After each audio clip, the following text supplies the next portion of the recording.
Assalamualaikum warahmatullahi wabarakatuh. Perkenalkan, nama saya Ilya Muhsinafri. NIM saya 413-220-10020.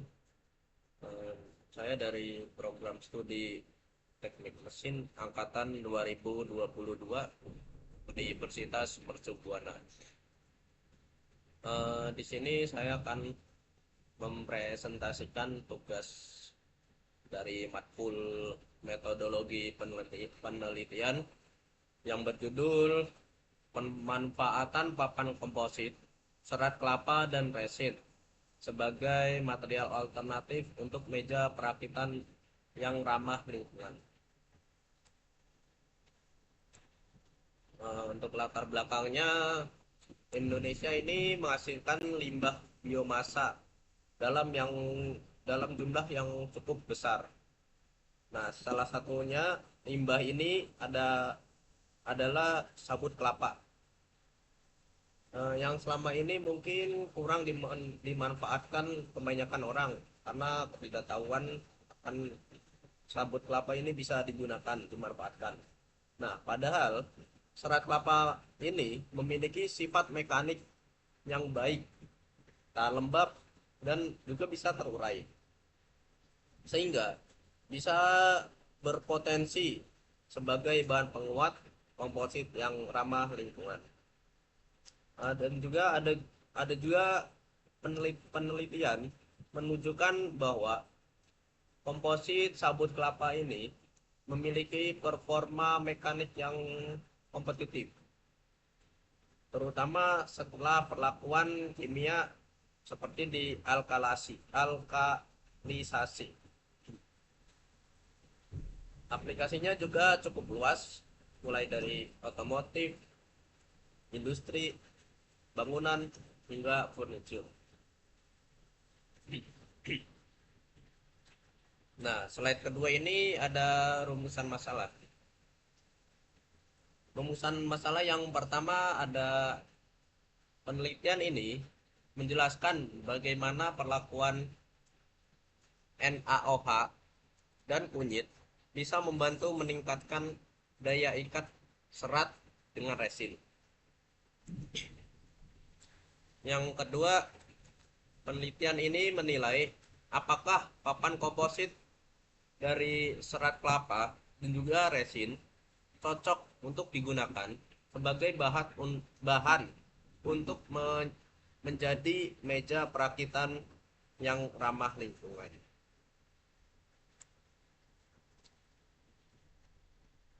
Tujuan penelitian ada 3.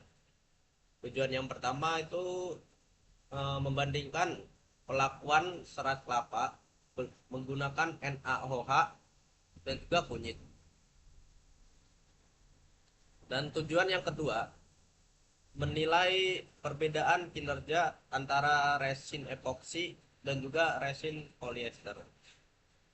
Dan tujuan yang ketiga, menentukan apakah komposit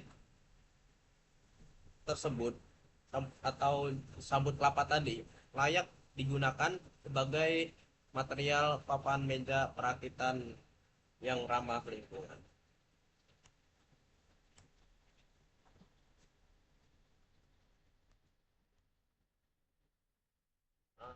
Slide kelima ini ada manfaat dan ruang lingkup. Nah, manfaat penelitian di sini sendiri ada 2, yaitu memberikan wawasan mengenai penggunaan sabut kelapa sebagai bahan alternatif yang ramah lingkungan. Dan yang kedua ada mengurangi limbah biomasa atau limbah sabut kelapa. Nah, yang di sini ada juga ruang lingkup. Nah, ruang lingkup ini ada 3. Yang pertama ada serat kelapa itu sebagai penguat dan resinnya sebagai pengikat. Nanti dijelaskan apa itu resin sebagai pengikat. Nah, yang kedua ada melakukan pengujian menggunakan uji tarik, uji impact, dan uji kekerasan. Yang ketiga ada perlakuan pada zat NaOH dan juga pada kunyit.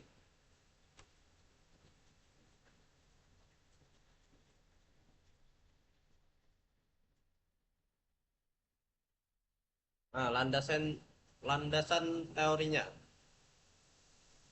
Komposit ini adalah material material gabungan dari dua komponen utama, yaitu matriks dan penguat, untuk menghasilkan sifat mekanik yang lebih kuat atau yang lebih unggul. Nah, yang kedua ada serat kelapa ini memiliki kandungan lignin tinggi yang sangat kuat. Nah, lignin ini adalah zat yang terkandung dalam serat kelapa yang bisa bisa apa yang membuat zat serat kelapa itu menjadi kuat, tahan air. Nah, tapi lignin ini juga berpotensi untuk sebagai masalah dalam penelitian ini. Nah, jadi lignin ini nanti kita hilangkan dengan cairan NaOH dan juga kunyit. Nah, yang ketiga, resin ini sebagai pengikat, yaitu menyatukan serat menjadi bentuk yang padat dan kuat. Nah, resin ini kalau simpelnya kayak lem lah, lem yang bisa gabungin antara zat serat kelapa. Nah, yang landasan teori yang terakhir ada NaOH dan kunyit. Ini dapat meningkatkan daya tarik serat kelapa dengan sangat signifikan. Nah, cairan NaOH ini dipakai, NaOH dan kunyit ini dipakai untuk eh, meningkatkan daya tarik dari serat kelapa. Nah, kalau NaOH ini angkanya bisa bisa menjadi kurang lebih 97 MPa, dan kunyit ini lebih tinggi karena dia alami, enggak dari bahan kimia. Nah, kunyit ini daya tariknya bisa meningkatkan daya tarik serat kelapa sampai kurang lebih 103 MPa. Dan dari awal serat kelapa itu daya tariknya 60 sampai 70 MPa.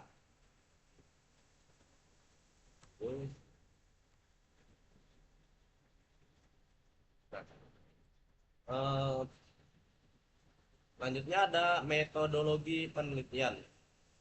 Nah, ini seperti langkah-langkah ya. Yang pertama ada persiapan. Nah, serat kelapa pertama itu di harus dikeringkan. Dikeringkan lebih dahulu, lalu direndam menggunakan cairan NaOH dan juga cairan kunyit. Nah, cairan NaOH ini eh, digunakan sekitar 5%. Dan ini bisa dibeli di toko-toko online. Nah,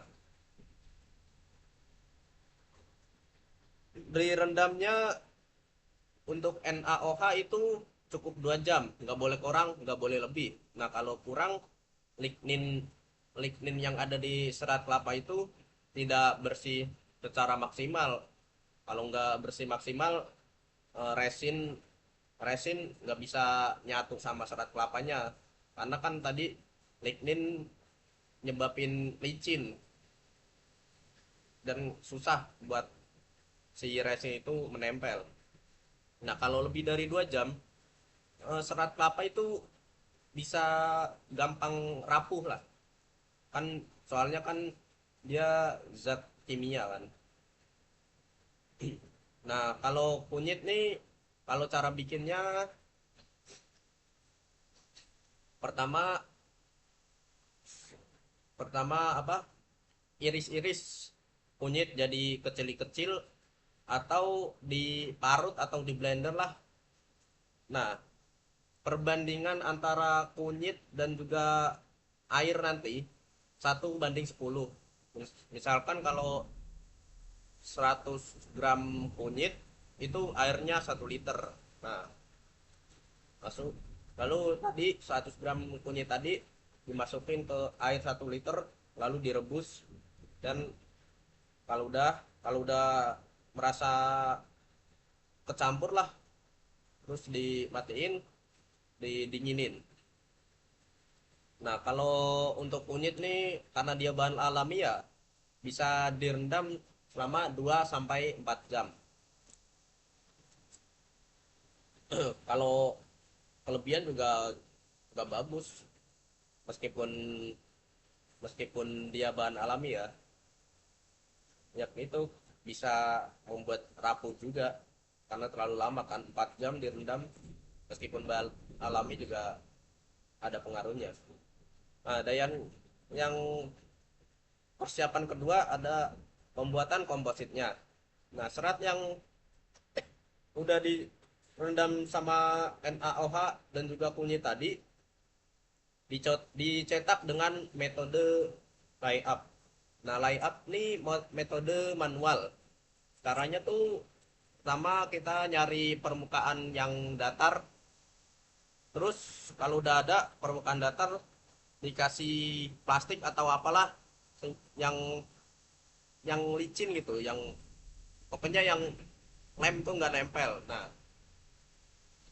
yang kedua, terus serat kelapa yang tadi terus di apa ditaruh di permukaan tadi di atas plastik, lalu dicampur sama resin. Nah, terus ditumpuk lagi pakai serat kelapa, dicampur resin, sama ditumpuk lagi pakai serat kelapa terus resin. Tumpukannya bisa 3 sampai 5 lah, kayak kue lapis gitu. Nah, habis itu didiamkan selama 24 jam. Jangan kurang, lebih nggak apa-apa sih. Biar biar merekat lah, biar nempel dengan maksimal. Nah, yang ketiga, kalau sudah kita uji, kompositnya diuji menggunakan eh, oh sorry, kompositnya diuji, yang diuji itu kekuatan tarik, kekuatan impact, dan kekuatan kekerasannya. Maaf, ini kurang tulisannya, ini kekuatan kekerasannya. Nah, yang terakhir ada analisis data. Nah, menganalisis hasil dari komposit tadi, dan dievaluasi jika ada kekurangan lah atau kesalahan. Nah, parameter penelitiannya. Nah, ini metode yang dipakai untuk mencari tadi. Nah, ada kekuatan tarik, mengukur besar gaya yang dapat ditahan komposit sebelum putus saat ditarik. Nah, yang kedua ada kekuatan impact, mengukur kemampuan komposit yang bisa menyerap energi saat terkena benturan atau hantaman. Nah, yang ketiga ada kekerasan, mengukur ketahanan permukaan terhadap goresan atau tekanan. Nah, yang keempat ada jenis perlakuan serat dan resin. Perlakuan NaOH 5% dan kunyit 2 jam. Dan juga ada resin epoksi versus polyester. Nah, resin epoksi ini sebenarnya lebih lebih unggul, dan daya daya rekatnya jauh lah di atas polyester. Pokoknya ini yang paling bagus epoksi.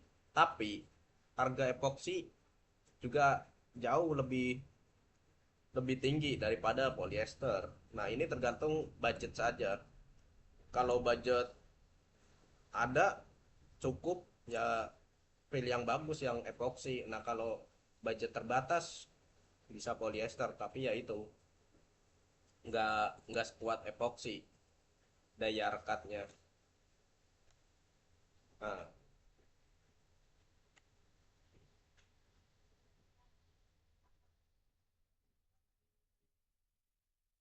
eh, potensi aplikasi komposit. Nah, selain selain untuk membuat meja perakitan tadi, komposit ini bisa digunakan macam-macam, seperti untuk furnitur ringan, otomotif ringan, komponen bangunan, industri manufaktur. Nah, contohnya untuk furnitur ringan itu ada meja, rak, dan kursi. Untuk otomotif ringannya ada panel pintu mobil, dashboard. Dan yang komponen bangunan bisa dinding, sekat, atau juga plafon. Nah, untuk industri manufaktur, meja contohnya bisa meja kerja yang tadi lapisan panel, alat rakit. Nah, disclaimer ini, komposit ini tuh bisa digunakan hanya untuk ringan dan menengah, barang yang ringan dan menengah, nggak bisa yang berat-berat gitu.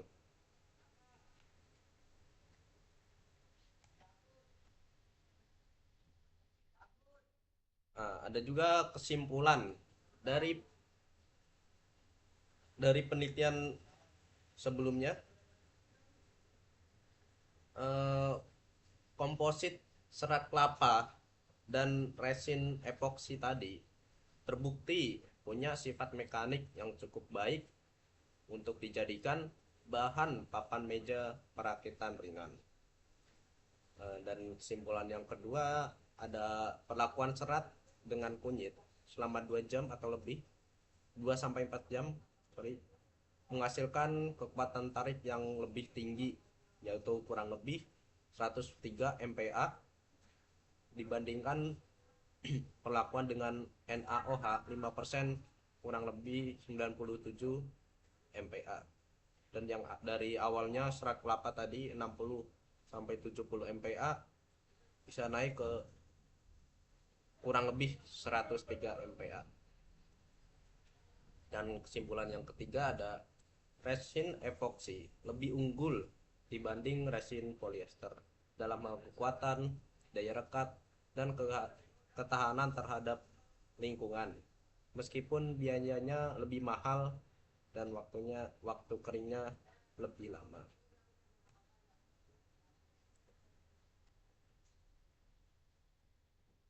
Nah, mungkin ada saran untuk ke depannya. Eh, saya bisa mencoba kombinasi kunyit dan juga NaOH. Apakah daya tariknya bisa bisa lebih dari tadi yang 103 MPa, atau sama aja, atau malah turun? Nanti bisa dicoba. Dan yang kedua, uji ketahanannya, di uji ketahanan jangka panjang di lingkungan industri. Dan yang ketiga, meningkatkan teknik mencetakan, tidak menggunakan metode layup atau itu metode manual, bisa diganti menjadi percetakan yang pakai mesin yang lebih proper agar hasil juga maksimal. Lagian juga kalau manual, kalau kalau bikinnya banyak juga capek atau lama prosesnya. Kalau pakai alat yang lain pasti bisa lebih cepat dan juga akurat. Nah, itu saja presentasi dari saya. Maaf kalau ada salah kata. Wassalamualaikum warahmatullahi wabarakatuh.